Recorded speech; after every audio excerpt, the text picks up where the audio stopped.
Well, welcome to 2017, everyone. Paul Stone is my name, as you know, and I'm joined by Chris O'Shaughnessy today from the Richmond office. Hi.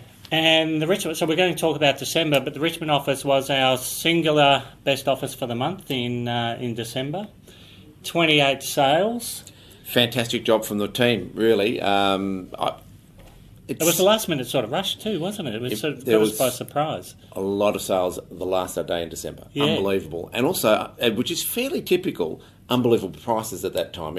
All the vendors get worried that it's the last day in December. In fact, this year, and I know last year, enormous prices. Yeah. And which gets but it is the last day. Like you've got to buy. If you're going to buy, you've got to buy now. And they do. It's like a Christmas. It is bizarre. Yeah. Humans are funny people. So there would have been. I know a lot of the team. Everyone in the team's working really hard. But any standouts in that particular month for December? Well, I must admit that, everyone put in, and it is exhausting by December, if you know what I mean. It's easy to get tired. But really everyone did sort of hold firm until the last Saturday, which is only 3 or 4 days before Christmas, with Maddie, Julie's helps Julie. Maddie's been fantastic. Emily helps me. Much as I'd like to say I do it all, I say that. There you go, Emily. You finally got it. It's the other way around, as we all know. James and Joe with Edward, and Chloe with Andrew. It's just. I always think that we're the sort of second stringers nowadays, if you know what I mean. They're at the same token, we also maintain our enthusiasm. Well, things are changing so quick, and this is for the directors watching. A lot of the younger guys coming in, they're fantastic with the iPads and the CRMs and so forth. They get it. They've had the right training, and they realise it's the future. It's pretty impressive. Now, look, one of the things. So, with your office in particular and the area, there wasn't as much turnover as there was the year prior for the whole area. Yep. But you guys still managed to keep your share. That doesn't come by just sitting back and waiting for things to happen. For the directors watching, what do you reckon are the constants in the office that drive the share that you guys get and constantly enable you to get the percentage that you get? Yeah, look, real estate's probably best described as persistence and consistency. It's consistency. It just, even though we get tired, we all get tired and we don't feel like coming to work. I always say if you feel like coming to work every day, you need to see a psychiatrist. But no, we don't. But, when you're up there, put in. And when you're not feeling so strong, still make that minor efforts, if you know what I mean, on those particular days or whatever. But, it's a matter of inviting people to auctions, not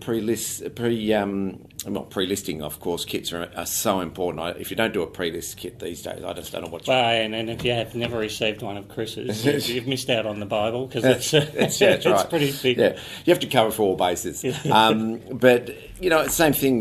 When you sell a property in a street, it's interesting. I saw my cousin on the weekend, and she talked about a unit being sold in her block, and she said, "Oh, it was a big price." And since then, 3 months later, 5 sold within the block. And she said they all sold because it was a good price. It's not necessarily the case. It's the old story. When you sell in a street, someone sells a street, it's common that there's someone 2 or 3 other. Yeah, it's just common. We don't know why it is, but it is. You've got to let it drop the streets. You've got to make an effort. Leaving it for a week or two, only doing a few, is too late. Yeah. So it's been interesting. So when I've sat at this table with Ed before, and I'll ask him a question along the lines of, anything you're sort of uncomfortable that you're lacking on doing when you get really busy, and he always brings it down to the basics and says, "Well, I'm struggling to get all my just sold calls in." Yes. So he'll call everybody in his database that lives in the street, and so I'm trying to get across to the sales guys watching. The really top guys, they do what a lot of people call the boring things. They do them really well. Correct. It is. Look, Edward he's a legend, and he's a legend for a good reason, because he is consistent and persistent. Yeah. He puts times aside, he plans for things, and he sticks to his own rules, and that's the way to do it. Yeah. And you have to create your own positioning. So the markets are we're January 17th as we speak. How's it shaping up at the moment? So we'll get into auctions next month. Yeah, we've got the first coming on the first Saturday in February, as it turns out. But it's actually only looking modest at the moment. I probably predict, look, another tough year for units. You know, 1 and 2 bedroom units particularly. But yeah, the good ones, the better ones do sell strongly, and there's multiple competition for those. Often for empty nesters, that type of thing. Yeah. But they are tough to sell. You have to price them sensitively, and sensibly to the marketplace. But I can see houses and townhouses. I can't see any stopping on that. We opened our first house on Saturday, had 73 people through in half an hour. Amazing. What sort of price range? It will go under $1 million, but that's our price range these days. Anything under $1 million is rare. That's incredible. Well, it's the city now. Melbourne it's becoming a pretty big city. Richmond's been swallowed up. Yeah, that's right. It's part of Melbourne. So with that, I mean, so that helped with your turnover last year because you sold less stock, but the prices have gone up, and in some cases 15, 20%. It's been incredible. So the apartments. Is that because the amount of new stock being built, they've got a lot of competition? Combination of both. Yep. Yes, new stuff coming through all the time. There's still more coming through. There'll be multiple blocks being finished by the end of this year. Yep. There's several blocks being sold off the plan late last year. And so it's like one buyer offered a client of ours $555 for it. Now, they finished buying off the plan for $545. Yeah. So they get the stamp duty savings and it was a bit cheaper. Similar size place. Yeah. And do you think a lot of that, where they're looking at the newer ones, they're attracted to them until they've paid the first year body corporate, and then they look around? Yeah, that's right. Well, they've got to be said. I mean, it is tough. It's an interesting thing, the new ones versus ones off the plan. There's probably not going to be any great capital appreciation really in, I'd say, at least 2 years. Yeah, it's possibly tough. 3. It is tough. And they're paying premium prices now off the plan. Yeah, they are.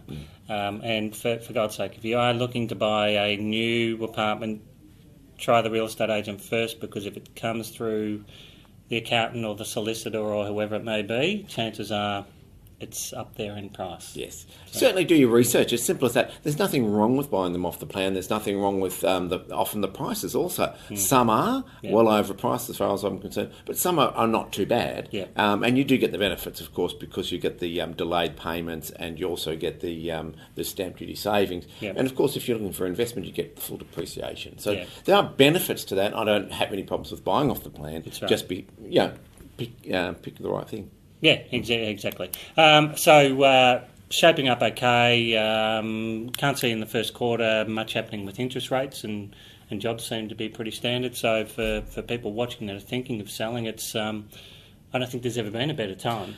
It's a strong market still. And when I say it's tougher for units, even, for example, it's still not a bad market. Yep. You know what I mean? It's just not as good as houses, but it's like sort of houses just extreme and units are good. Yeah. You know what I mean?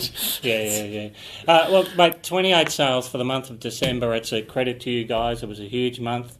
Property management continues to grow. Yes. The guys are doing an amazing job there. We're close to 2,400 now. Yeah, no, that's right. Well, as you know, they're actually not guys, they're all girls, which reflects sadly on us males of the species, because sadly enough, I have to say it, they're better than us. Yeah. Can we delete that? Yeah.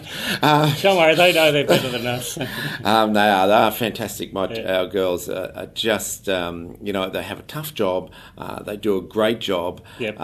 It isn't easy, and I sort of recognise that. Hence, I get them to do it. Yeah, okay. Well, actually, good question for you. So with a lot of the directors watching, so out of the 28 that you'll sell in a month, what percentage of those coming back are they investors? Is there a high percentage of investors? Yeah, they'll be at up to a quarter sometimes, but there'll certainly be, out of the 28, there'd certainly be 4 or 5. Which is getting close to a quarter of them. Yeah, and Chris loves fighting for that new business with the property management, and if you want to see what Chris does or the office does in regards to, because I've been a landlord with the office, and they've they send regular updates on other properties that are available to the current landlords, and that's, I think, fantastic. Yeah.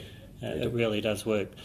Congratulations, Chris. Thank you, and thanks to the team, of And course. yeah, and well done to the team, and let's go 2017. That's right. And we have to try and get to break the record of more than one sale a day. That's our next goal again. It's not a bad goal. Yeah. Thanks, everyone. Thank you.